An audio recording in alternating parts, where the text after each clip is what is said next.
everyone. Welcome to my teaching learning session, and I'm Sonal Singh, taking care of BA courses for Psychology Techno. Today we are going to start with a new course which is General Psychology BPCG 171. General Psychology will elope everything. We'll talk about every part of psychology in its brief way. So we are going to start with what is psychology, how did it started, where were its roots, what was its origin, and how did the other factors started influencing psychology to become a whole holistic subject. So what do we study in unit 1 that we start with? We are going to introduce with what is psychology, the objective of learning psychology, what was its origin and evolution, the definition, the operational definition, which is being provided by psychologists, then the scientific nature of psychology. There's always a controversy between is psychology a social science or psychology a natural science. So we are going to talk about that. The scope of psychology, which is where do we find psychology working, what is it all about, where are the different fields that it can be applied to, does it have any scope of research? So we're going to talk about scope it in terms of what it is and what it is not. What do we call psychology actually functionally and applicatory wise, and what it does not look like. Then some methods of psychology, which is the initial methods, the initial way of studying psychology that we started with in the 17th and 16th century. Then the application of the psychology as a beginning subject. Then we will also, as the first unit suggests, socio-cultural process. We are going to talk about the socio-cultural process that underlie behavior. So let's begin with the unit 1 with understanding the evolution and origin of psychology. So let's first understand where this term psychology came from. The origin dates back from 1870s, as I said. The term psychology is derived from two Greek words, psyche, which means the soul or the breath. So initially, if you talk about psychology today is the study of behavior. In the initial term, psyche meant soul and breath. So it was very different from the entire body and the behavior being studied. We spoke about internal components like soul. And logos means study or knowledge. So it was in a very simple pattern and a simple way was called a study of soul or breath. So according to Bollis in 1993, which is quite recent, according to Bollis, Wundt was a medical doctor by training and early in his career. William Wundt has always been the first psychologist that started the first schools of psychology, was the first psychologist who leaned towards this subject to discover what it's going to study, how it is going to study. So he was fortunate to work with some of the great physiologists of the 19th century. Fittingly, his laboratory was established during the time he spent as a professor of philosophy. So it is important to know that the intellectual roots of psychology lie at the union of philosophy and physiology. We need to know that the first found subjects in the entire world were philosophy. So when we speak of psychology and its origin, we need to identify and understand that physiology and philosophy actually merged together to give us some understanding of what was psychology all about. So if you want to understand what is it that your soul comprises of, what is it that your soul functions for, and how, we need to understand first the questions of the world, why it is happening, how it is happening, for what it is happening. And physiology comprised of how is your body functioning, what does the body does when you are thinking in a particular way. So when we speak about the roots of psychology, the combination and amalgamation of two subjects, physiology and philosophy, should always be kept in mind. Then Wundt traditionally is recognized as the father of modern psychology and also the founder, because in 1879 is seen as a year in which psychology actually emerged as a unique field. People were talking about this subject. People were actually understanding how we can identify and understand people through a subject called psychology. So prior to Wundt, it was not possible to do any major in psychology, because there was no official psychologist or psychology departments before that. So Wundt started studying the structure of mind. As I said, the first school of psychology was given by Wilhelm Wundt. His name is Wilhelm Wundt. The first school of psychology was given by him, and as we say the school, it was a a school, a thought of psychology that was given by William Wood, and there were other people also who came after him. So around 1970s, William Wood stated that he understood psychology by studying the structure of mind, which is the immediate and conscious experiences. So something which is happening right now, something that is going around you right now in terms of being in a room, watching the session, understanding it, that's your conscious experience. And what comprises of your mind and your understanding is the structure of your mind. What are the structures of your mind? The contents and the processes of subjective experiences such as sensation, thoughts, and feelings and emotion were considered to understand a human soul and behavior. So when we spoke about William Wood's school of thought, it was also called as structuralism. Why was this school called structuralism? Because he studied the structures of mind. What comprises of your mind? Is it the images? Is it the, apart the images, what comprises of those images? What does your conscious experience comprise of? So the structure that makes your conscious experiences and the other subjective experiences like emotion, feelings, thoughts, and sensation all comprises of a school of thought that he gave as structuralism. After William Wood, after William Wood, we move to definition. Let's understand an operational definition that came after William Wood and came after the Greek word combination. Psychology is defined in a number of ways. You'll find out some people focus on the mind, some people focus on the consciousness, and some people focus on the soul. Like the Greek word behavior focused on the soul, and some people focus on behavior. Today's psychology is more focusing on behavior in comparison to the earlier part where the entire focus was on consciousness and the soul part of you. Now, earlier psychology was a part of philosophy. Ancient philosophers were interested in the study of soul. Thus, it was first defined only as a science of soul.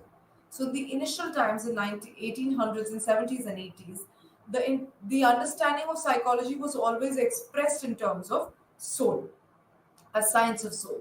There are other some famous definition that we should look up to, which is psychology is a science of human and animal behavior. It includes application of science to human problems. So this was given by Morgan et al. In 1986. Then Feldman in 1996 gave that scientific study of behavior and mental process. See how do we shift? We shift from consciousness, we shift from soul, we shift to the scientific study. So something which is empirical, something which is systematic is psychology, and it studies what? It studies mental processes and behavior. Mental processes comprise of two parts, if to understand. It comprises of the brain and the mind. Remember when we speak about the mental process, the functionality of the brain and the mind will both be understood in terms of psychology. So what is the difference between the two when they come under the same terminology, which is mental process? The mind does not have a structure. It comprises of cognitive processes. Cognitive processes are process of thinking, reasoning, problem solving, and the brain comprises of physiological structure. The structure part which can be seen, which could be felt while medical conditions, and also which can be taken care by medication, and also can be traced and detected through EEGs and MRIs. So when we talk about the two under the mental process, one is something which is very subjective, the other is objective, can be structured and seen, can be rectified, easily reached up to. Mind is something which comprises of your cognitive processes like thinking, reasoning, problem solving, does not have a structure. We as humans cannot access it.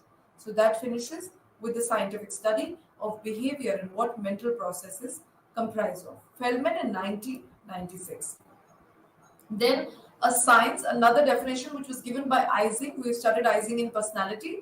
So Ising stated psychology is a science in which behavioral and other evidences is used to understand the internal processes leading people to behave as they do. So this is also talking about behavior as what is seen, but it talks about there are understanding of internal processes that is done to understand behavior. So this was done given by Ising. It is not a very particular definition. We cannot make out what we are studying. but it was an effort which was done by H.J. Ising to tell us what psychology is all about. Then, moving to the scientific nature of psychology. So, when we talk about the scientific nature of psychology, we need to understand when psychology came up, people defined it as the science of behavior. Then people stated the science is like physics, zoology, biology, chemistry, on which something that you can do experiment. Experiments are visible, the results are visible, they can be testified, verified, and applied. So, like any other science like physics, chemistry, zoology, or anything different, what is the aim of science? Aim is to classify, to understand, to unify the objects and phenomena of material world. By using a combination of accurate observation and experimentation, logic and intuition, scientists seek to understand the rules that govern all levels of natural universe, all levels of the natural universe. So, as I said, science is going to be something that understands, classify, and unify various understanding of the world, and then this understanding can be accurately observed, experimented to give you an accurate result. And further, by logic and intuition, these scientists can understand that what are the rules that govern a particular natural science. So let's apply it to psychology. Psychology should be classified and understood. It should unify objects and phenomena, and by unifying and classifying it, we should have a very accurate observation of psychology, being able to experiment and scientifically logic it and understand what are its principle of a particular behavior, particular thought. That's how psychology under science should look like. So it should look like scientific, it should look like organized, it should be observed and verifiable, which is a very important point here. Then let's come to the characteristic of science that we should also find in psychology. The following characteristics was given by Morgan et al. In 1986. Empirical observation, psychology. So, as a science, if you talk about psychology, empirical observation should be possible, which is scientific, objective observation should be possible. First of all, an empirical process, which is scientific process, that is to say that it rests on experiment, observation, rather than just an argument, belief, and opinion that is seen, heard, and not tested. So they mention if psychology has to be empirical and scientific, like science, it should be logic. The logic should be attached to the science. It should be observed, accurately observed, should be experimented, rather than just classifying it on the basis of an argument, a belief system, or just an opinion. Then systematic approach, as I said, and theory needs to be there when we are talking about science. Data from observation and experiment are very essential to science. So whatever that we are gathering by observing a component, observing a behavior, or observing any pattern of soul activity, we need to understand that it's essence of the science. But to make more sense in helping understand an event, they must be ordered in some way. So whatever that you observe should be in a very systematic pattern, is what the systematic approach is trying to say. So, like a scientist, a psychologist should also try to find out principles to summarize data economically, which is structurally, scientifically collection of data, and it should be represented in a structure. So we are not talking about subjectivity here, that random opinions collected and you classify them as a yes and no, but systematically observing data and collecting it, and then further structuring them economically. So everything should have system, should have structure, should be organized, should be experimental. So that is a systematic approach of science that should be applied to psychology to make it a science. Then measurement, another, it's a very distinguishing feature of many sciences. It's measurement, which refers to the assignment of numbers to object and further than calculating and coming down to a rule. Like when we talk about Einstein's theory of E is equal to mc square, that was also a number which was provided to observations and then a collected rule that came up. So like physics is actually ranked as the highest and the most scientific among all the sciences, because it has developed very precise measurements like Newton's law, Newton's law, Einstein's law. So they're very precise, they're applicable and seen around the world. So, like any other sciences, they mention if psychology needs to be a science, it needs to involve what? It needs to involve measurement, like any other sciences. Also, the definition of the terms should be very carefully done. It is very essential that we have a very logical and a very clear thinking about science. So, the procedure in psychology is to define concepts by relating them to observable behavior. When we define a concept operationally, we define it in a measurable and a observational operation. So, see, some very concrete terms used when we talk about defining psychology. It should be something which can be observed. So, once you're able to observe, you get to know what is the cause and the effect. When you know the cause and the effect, you're able to identify and predict behavior accurately. So, when we talk about observation, it should be seen, an overt observation, observable. Anything which is covert and inside will not be considered as a science, because we are just opinionating and arguing for that level of understanding of a behavior, and it should be measurable. That means, yes, numbers needs to be provided to something called intelligence, personality, values, and attitudes. We need to provide numbers that these are measurable concepts, and further then can be called as a science. So, the above characteristics are very common to all the sciences, including psychology, also today. However, psychology is a very different type of science we need to understand. It's a kind of a behavioral science. Everything depends on the output, which is further observed and measured and further goes back to the humans. So it's a very different kind of a science. This makes it possible to measure and predict with a reasonable degree of accuracy, but it is not in case of human behavior. Always remember, human behavior can give you accuracy, but only till 95 to 99%. We cannot give you accuracy of 99.9% like any other sciences. Human behavior is very complex. When we move, we only not only move with our conscious experience, but also past experiences, emotions, our feelings, our reasoning comes together. So it's very complex. You cannot control human behavior easily. It appears to be more unpredictable. We can predict behavior if a course of observation that has been regular, but yes, to be said that human behavior is mostly, more or less, unpredictable. The method used in psychological research include observation, interviews, psychological testing also comes into play, which is one of the most fairly accurate testing, laboratory experimentation, which is again fairly accurate, and statistical analysis, which makes every component of psychology into numbers and increase the accuracy of psychology as a science. So these are some common characteristics that should be applied to psychology. Knowing psychology is a behavioral science, yes, it is very complex, cannot be very accurately judged or predicted, but prediction is possible. We can come to some level of accuracy, but to know that it's very complex and uncontrollable as a concept. Now, let's move to the scope of psychology, of what it is and what it is not. Knowing that psychology has been a very exciting field, people have loved studying psychology. They've always felt that what does it bring about? Does it bring about human behaviors, emotions, feelings? So it's a huge umbrella term under which major components and major sub-concepts are studied. So it is indeed an exciting field, and it is at once familiar, exotic, surprising, and challenging, which is very true. It seems familiar because those concepts apply to us also as human values. It is exotic and very surprising. You get to see observations that you've not, and such cause and effect patterns are formed of behavior, and it is very challenging to understand it. Psychology is about each of us, which is very true.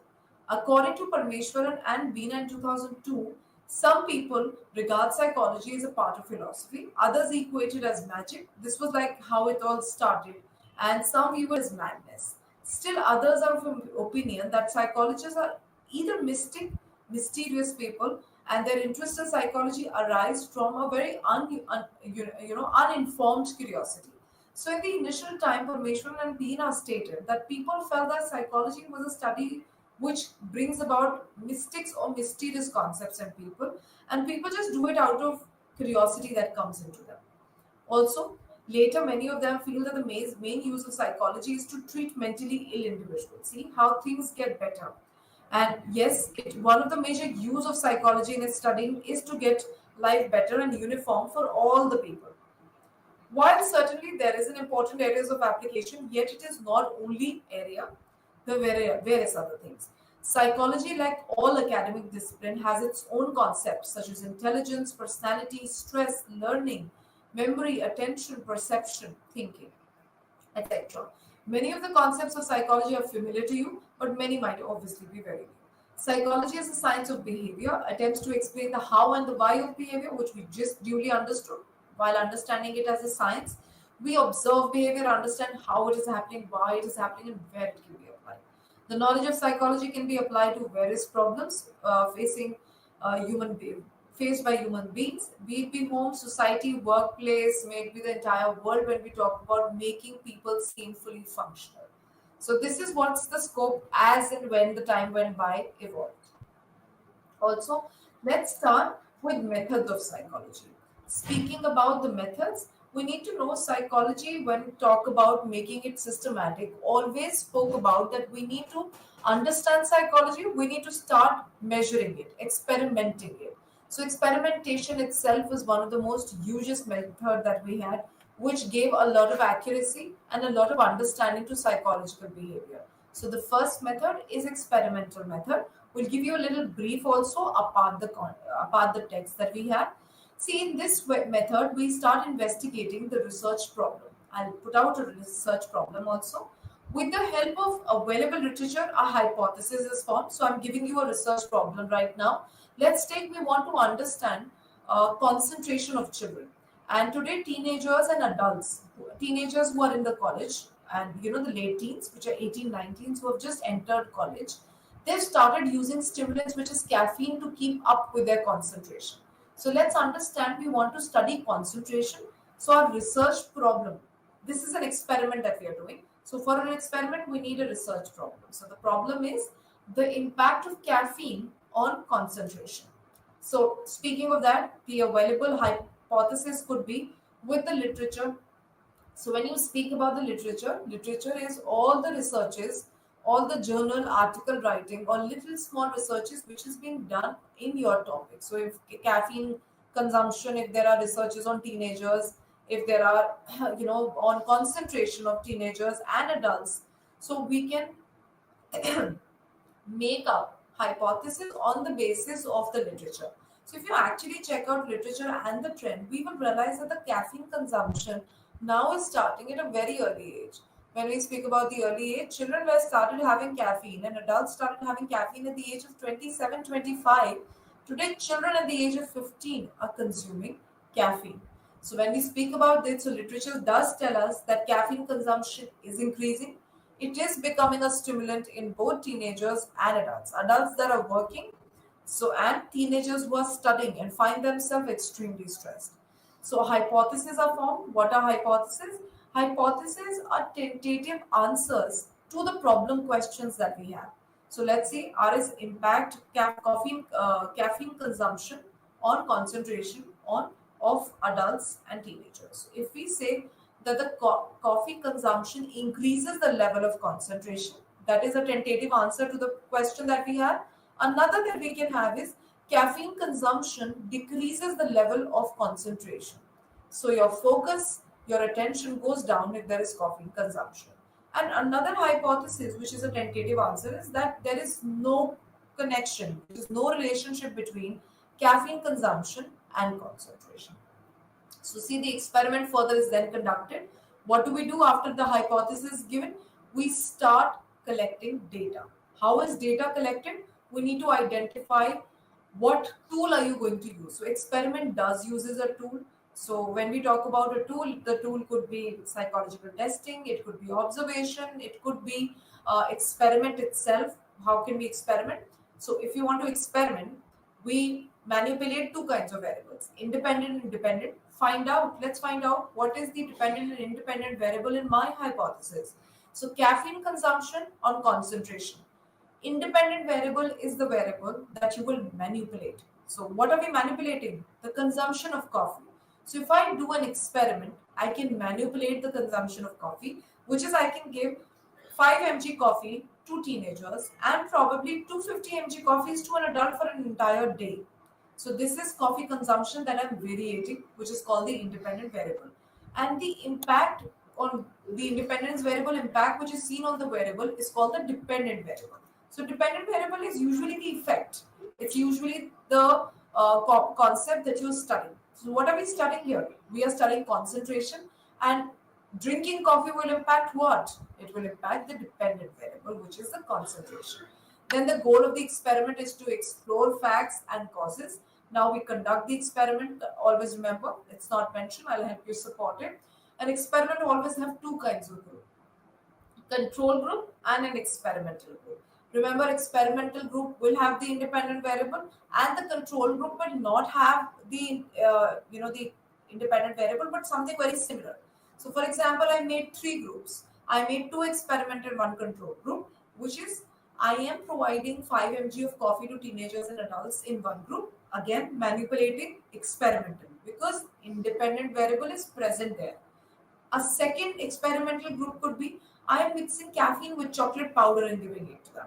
So they might feel that it is just coffee. So that the smell and the aroma is very strong. I add in coffee, which is very little amount, and I have something which is chocolate powder in it. And the third group, give them nothing, give them no beverage to eat to go on with their entire day. What do? We let let these three groups function to understand whose concentration level after a week's time is better on exactly a 7 day process. So, for example, if the caffeine consumption does better, then we will accept the hypothesis that the caffeine consumption increases the level of concentration. Remember, if the second group does extremely well, they felt it was caffeine, it was chocolate powder. It was a pseudo effect that we gave them.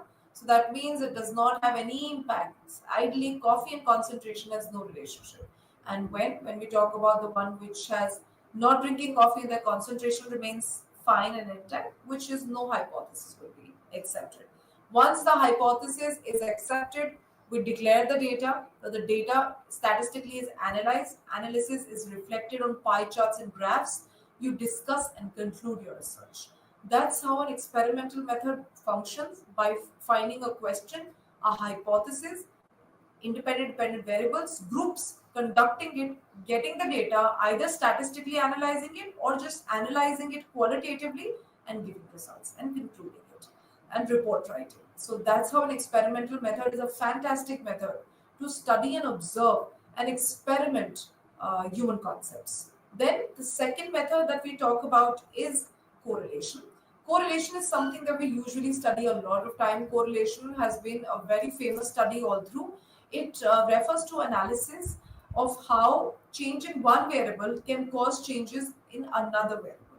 So therefore, we can say that this method investigates the covariability between two variables of study. So if we change one variable, you will see the impact on the other variable. So let's take an example. Lack of exercise can lead to lethargy in, children's body. So if one variable is lack of energy, the other could be lethargy, which is body tendency and energy going down. So when you are very lazy, you experience extreme amount of lethargy. So laziness increases and further the lethargy increases. This is called a positive correlation. Positive correlation states if one variable increases, simultaneously the other variable also increases. So that's positive. One goes up, the other goes up, which is excessive amount of television watching can lead to weakening of eyesight. So that's a completely opposite thing, which is if you watch too much of television, what can go down? Your eyesight. So if there are variables that function in opposite direction, which is one going up, because of the one going up, the other goes down, it's called opposite direction, negative correlation. And then there is a correlation which represents zero correlation, which is there is no correlation, no relationship between the two variables that we have quoted. Like eating, binge eating and intelligence ideally has no correlation. So if children who binge eat, we cannot say that they are not intelligent. There is no correlation between the two.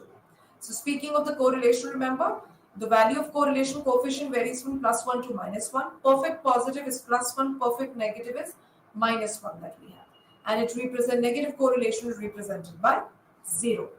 Now, that was correlation method. Let's move to another method that we have, which is called observation method. Observation method is a very simple method, observing human behavior systematically and observing any events or behavior in a natural condition. So observation which are made in a naturalistic condition, yes, does not have much control. but they are much more factual, much more systematic, and gives you the exact evidence of behavior in comparison to control observation. Speaking of control observation, there are many kinds of observations that we have. So, when we speak about naturalistic observation, it is taking observation of behavior in a natural condition. Laboratory is controlled environment. There we make a setup which is, making up a setup which is like the natural condition, but is not a natural condition. It's highly controlled. It's under the supervision of the experimenter. And then we have participant observation, which are the other types, and the non-participant. Participant observation is while you're being a part of the event and observing, like you want to study children's play activities.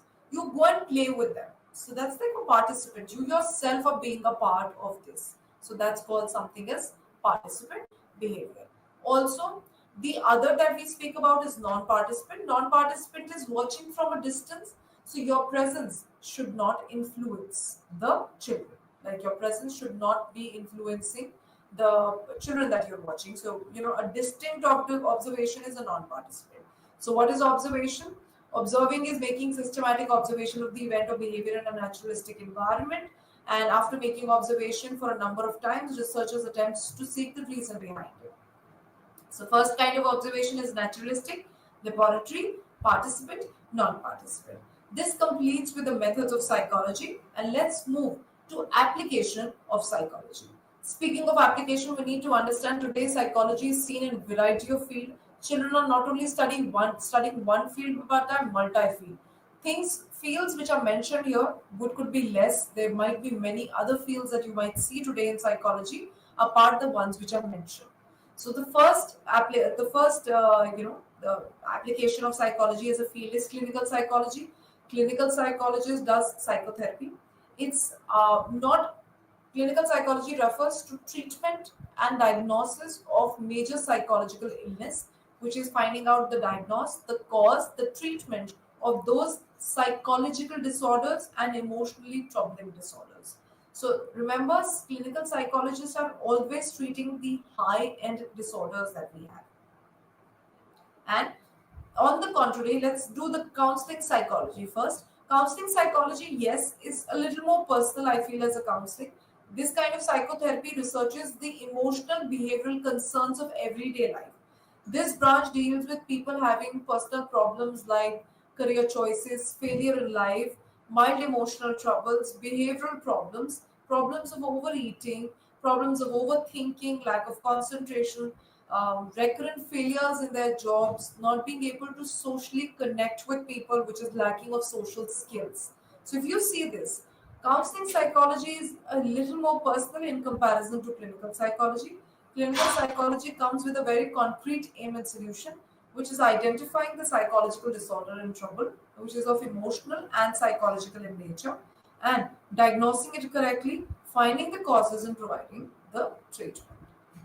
Then we come to counseling psychology. Counseling psychology is speaking about problems, as we said, career choices. So people who actually look forward and lean forward to study MA counseling psychology after the BA, you would be looking forward to emotional problems of people, failures in life, self-harming behaviors, mild emotional problems, overthinking, bouts of crying, aggressive outburst. So these are something that you'll be dealing with.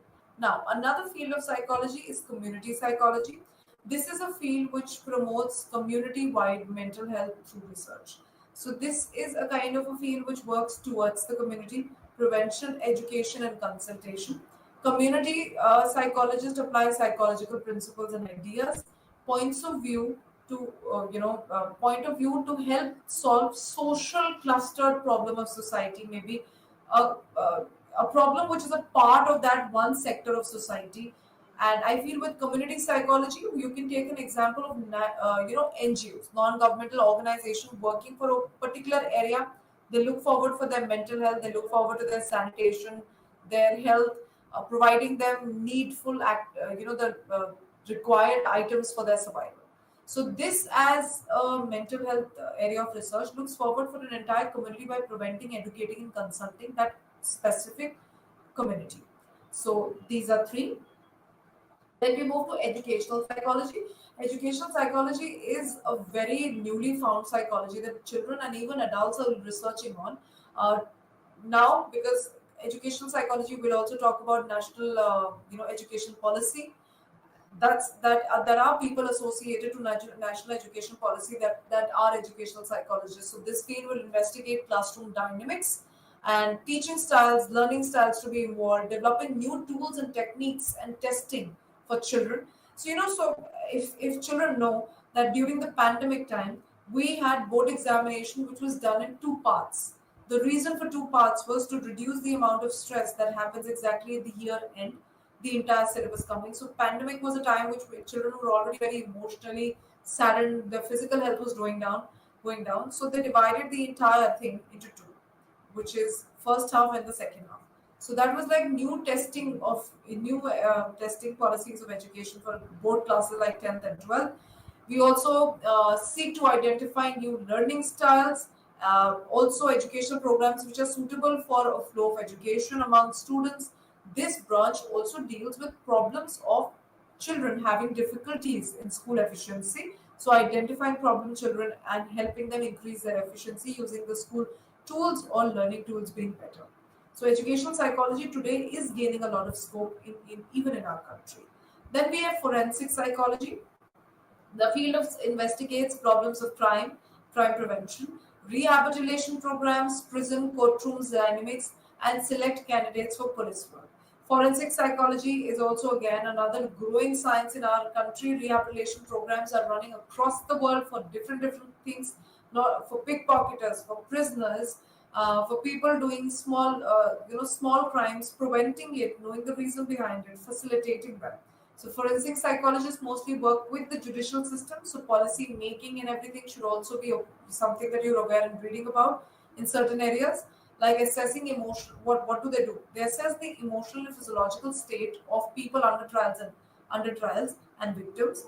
Evaluation, then identifying that this is the kind of problems that the victim or probably the accused is having. What could be the cause? What kind of rehabilitation program is to be given to them?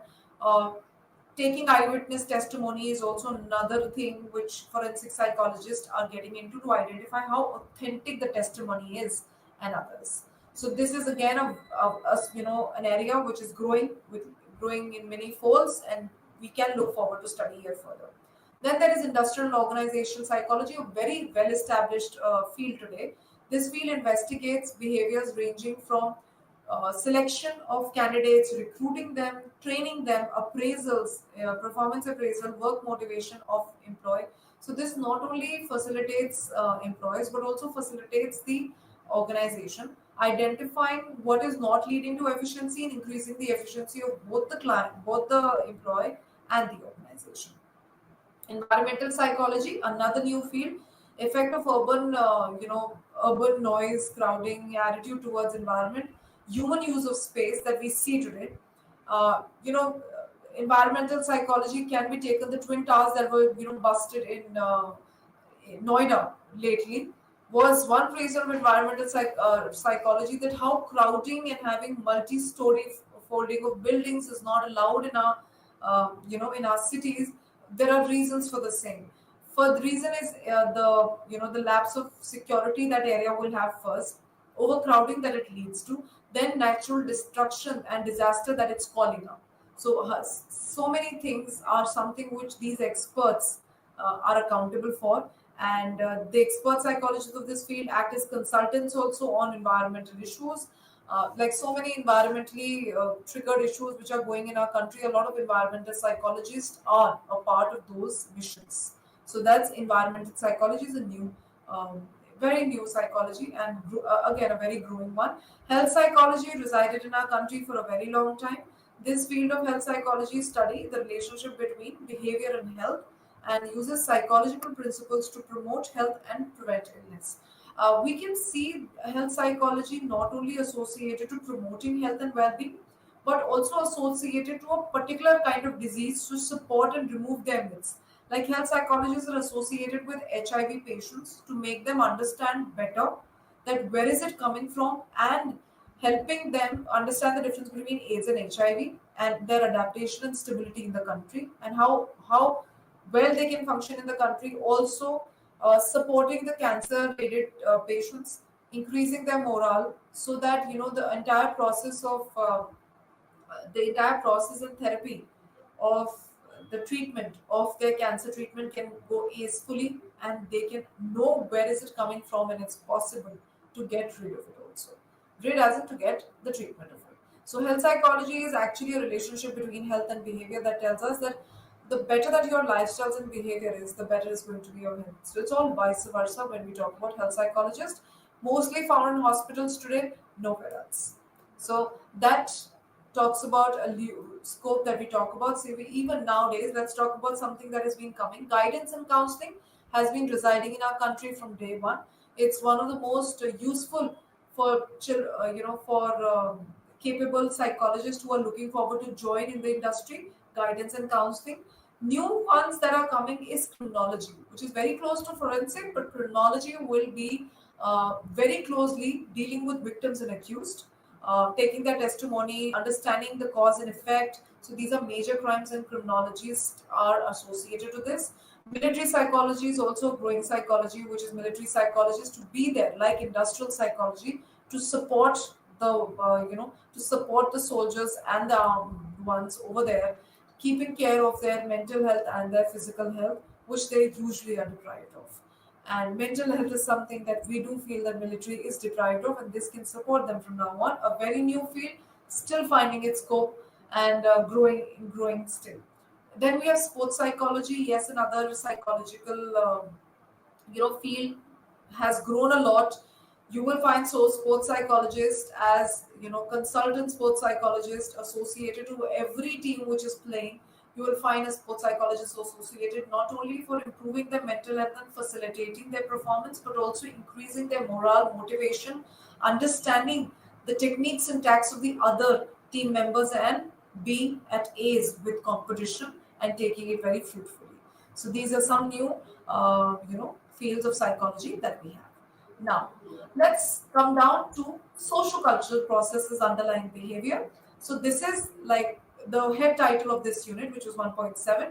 What socio-cultural processes underlying behavior means like. So this is trying to say that human are social animals. We are usually social animals, social unit who are governed by social interaction. Without social interaction, we all cannot function much. That's why today people who are not being able to express their emotion, talk socially, are not enjoying social factors, do go through a lot of mental health issues. So thus their behavior is governed by many social factors such as culture, peers, family, society. Family being the first primary group. Our behavior is much more complex than any other animal on this planet, and the sole reason for this is social cultural factors, which is very true. Our behavior is governed by social factors because we are closely enveloped by the factors that we have. We have family that resides with us the entire day, peers that we meet when we go out, society and culture telling us how to do, what to do, and when not to do as a behavior. So yes, we are completely social animals. Our behavior is governed by social cultural factors. Then family is one of the most important social cultural factors, as I discussed, that starts impacting us as soon as we are born. So family, as we said, is a primary source of interaction, thus plays a very vital role in value acquisition and role expectations. So the fact that what you are and how do you want to behave in society comes from your family. I feel major components of our gender roles are also coming from our family. The role expectation of being like a daughter, being like a son is all coming from the family again. Major roles of society. Then role expectations. Bandura also suggested that children learn all of these behaviors through observation and imitation of elder people. And the first elderly individuals that we have is our families with our mothers, grandparents. So the number of caregivers, the number of siblings, the family socioeconomic status, condition, all impacts behavior under that unit of family as a socio-cultural factor. And why not? It is responsible for who you are, the way you look, the values that you have, and the kind of dealing that you do with people. It's all coming from family. Another important social-cultural process and factor is society and culture. That unsaid norm which is formed by society of what kind of behaviors are correct and what kind of behaviors are incorrect is again coming from society. These two terms, which is culture and society, are interchangeable, And society refers to a group of people who share a common territory, language, and culture, and are neighboring group of other people in society. Which is society is a group of people which have common language, common values, common set of ideas, and territory that they have. So I feel a society can also be a particular city that you're residing in, and we move to another city. Remember, the language, the culture, the dressing, ideas, and attitude ends up changing, and it starts impacting. That's why as soon as children go to Western countries, their livability completely changes, their ideas and thoughts and opinion changes because of the culture and the society that they are surrounded by. So that's how our behavior, humans are actually social animals. So see a social cultural theory development that I've seen. See, children learns to pray, eat well, learns to get into recreational activities which is available around. See if there's an area which is more agriculturally based. Children are learning about agriculture, kettling, and everything. So it's all what you are surrounded by. So different social conditions will lead to a different kind of a human being and different social interactions that we have. So this completes with our unit 1. Let's move to unit 2 with the left out time that we have. The unit 2 is very close again, is talking about that kind of behavior which is observable. So it's biological basis of behavior. So when we say basis of behavior, bases are many. We have cultural basis of behavior also, and we have biological basis also. So we are going to start today with biological basis of behavior. The unit will talk about the introduction, what is biological basis, and the objective of this. The first major component, which is neurons, which is the smallest unit of human body, and classification and types of neurons. We are going to talk about nerve impulse, nervous system, central nervous system, which is the central nervous system, the spinal cord, how brain and behavior is associated, how the brain is bifurcated into peripheral nervous system and somatic nervous system, further somatic, peripheral, somatic, and autonomic nervous system, and then we come down to the role of endocrine glands, which comprises of hormones. So this unit and this biological basis of behavior unit will tell us that how brain is so closely related to your behavior and how changes in your brain impacts your behavior. So whatever that you're doing today, you're feeling lethargic, feeling energetic, feeling aggressive, it is equally contributed by the biological basis, which is functioning, biological functioning of your body. So let's start with this unit. Let's start with the first. As I introduced you what was the biological basis, let's start with neurons. Neurons is the smallest unit of nervous system. Before proceeding to discuss, the main nervous system that we comprise of is something which is actually comprising of neurons. Neurons have a structure, it has a type and function too. So it is neuron which which converts your stimulation from different stimuli into an electric impulse. So, for example, a phone ringing, picking it up to talking, it's all stimulation which is coming from neurons where you hit the phone, pick it up, answer it. So it's the stimulation from different stimuli which is converted into electric impulse. Structurally, a neuron is divided to three parts, which is dendrite, cell body, and axon. So that's what a neuron will look like. You will have an axon, a cell body, and dendrite. I will show you the picture of the same too. Then let's move to the picture for a better understanding. So this what does the neuron will look like. The same image is in the book also. You can refer to the same. So there are a little more labeling that we have. See, we have axons, which are branches, and dendrites, which are the other one, which are the ending one. Axon, which is the longer length, and the cell body. And we have a myelin sheet, a node of Ranvier, and a Schwann cell, which has different functioning of what a neuron comprises of. So this what it looks like. Starting electric impulse comes from an axon and gets converted and moves to the cell body, reaches the dendrites, impulse gets released, move to another axon, and reach the axon takes the message, moves to the cell body, goes to the dendrites leave the impulse and messages again. A simple way of finding how stimulation gets released in terms of electric impulse and moves in our body.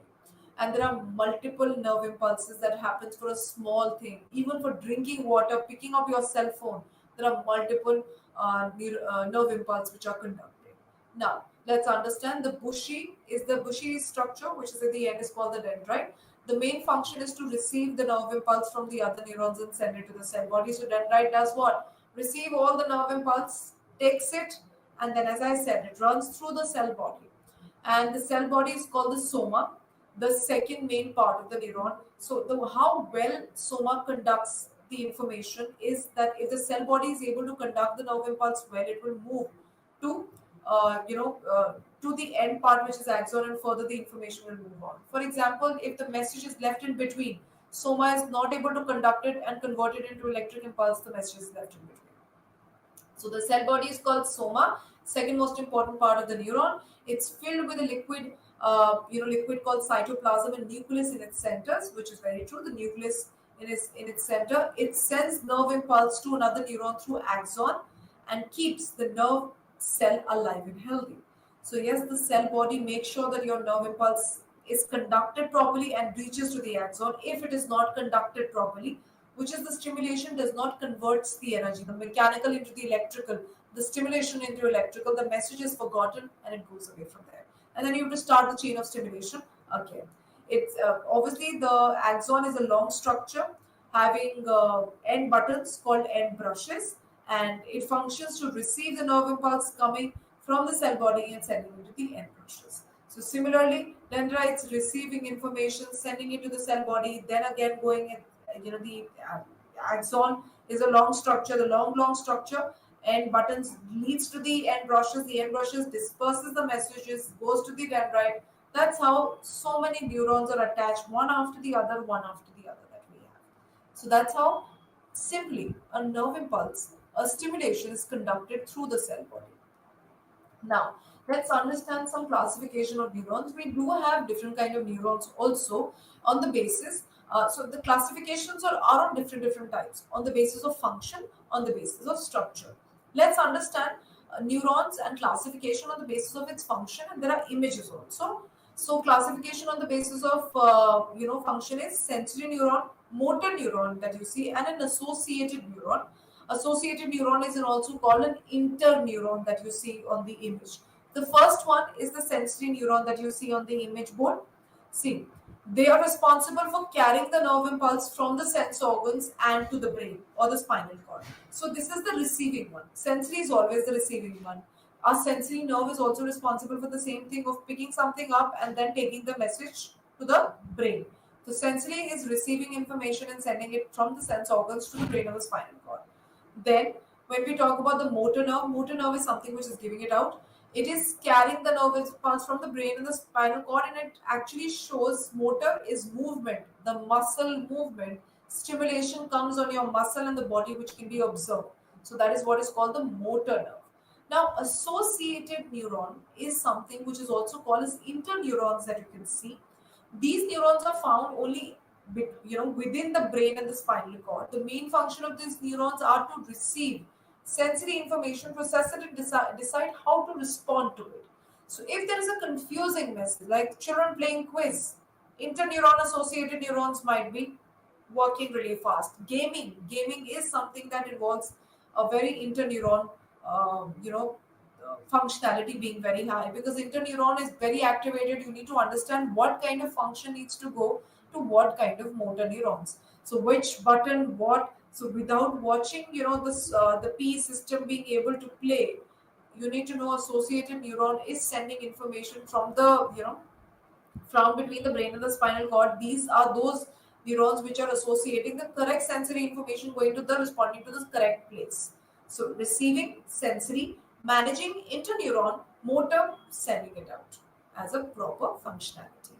That completes with how on the basis of functionality a neuron is divided into three parts. Now, classification is also there on the basis of structure. Basis of structure, there are three kinds of neuron. We have bipolar, unipolar, and multipolar. The name suggests it's all. Bi, two, uni, one, multi, many. So let's understand it with the image. So unipolar is a single elongated process with cell body elongated off to the side, which we can see it. You can see cell body, and single elongation is there of the cell body that we have.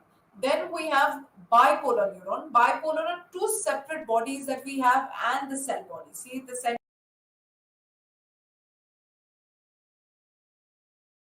multineuron.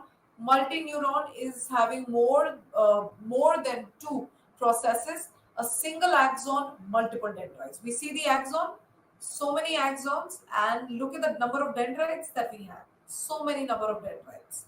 So that's what is called as multineuron that we speak of.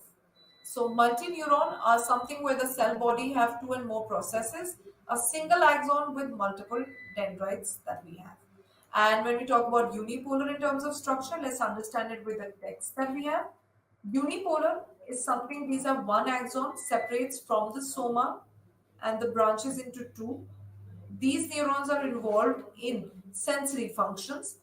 They send impulses received from the environment to central nervous system.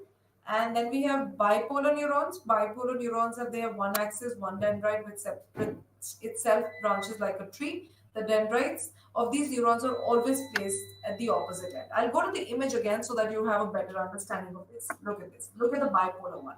The cell body and the dendrites are both the side. Makes it a two-body thing. So, whereas when we talk about multi, the axons are multiple dendrites.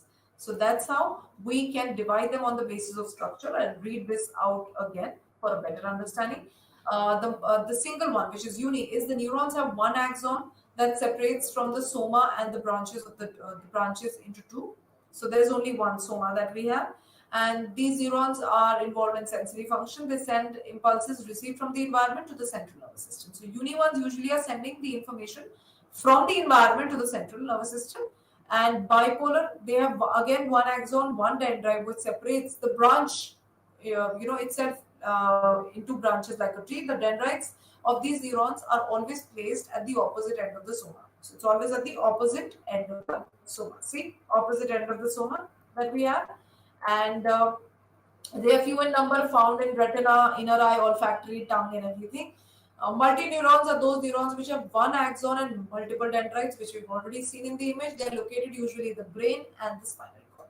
This finishes on the basis of the kinds of neurons that we have. We have on the basis of functions and we have on the basis of its structure.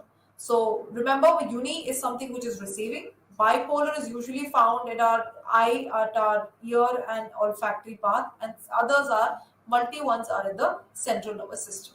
Now, coming to the last part today that completes our second unit's topic for today is how it receives information and sends information. So, what is the way in which the information is received by these, by the axon and the cell body and the soma? So, a nerve impulse is an electric event. So, when a neuron is in a resting or stable condition, the neuron inside has a negative electric charge. So I'm only going to give you today an understanding of it with the image and understanding will do so. So when a neuron is in its stable and resting condition, so when nothing is happening in your brain, you're quietly sitting. Remember this, you're just watching and sitting, no activity. The neuron has a negative electric charge, and outside is positive. So inside the neuron is negative, outside portion of it has a positive charge. So whenever some stimulation takes place, it disturbs the electrical balance. So suddenly, let's take an example, you're sitting calmly, thinking nothing. The neuron has a negative charge inside and neuron has a positive charge outside. Suddenly there's a doorbell. Stimulation disturbs you completely. You'll start functioning. This disturbs the electric balance so that the inside now becomes the positive one and the outside gets negative. At this moment, an impulse is generated and it's aimed for balance. So now the impulse is generated, you hear the bell, you've received through the sensory nerve the bell. Associated neuron said, okay, I need to go, get up and we need to okay, bell is rung, which bell is it? Is it the doorbell? We get to know it's the doorbell. Then you stand up, motor nerves, stand up, open the door, let the person come in. So what is the, the balance is restoration of the negative and the positive electric charge.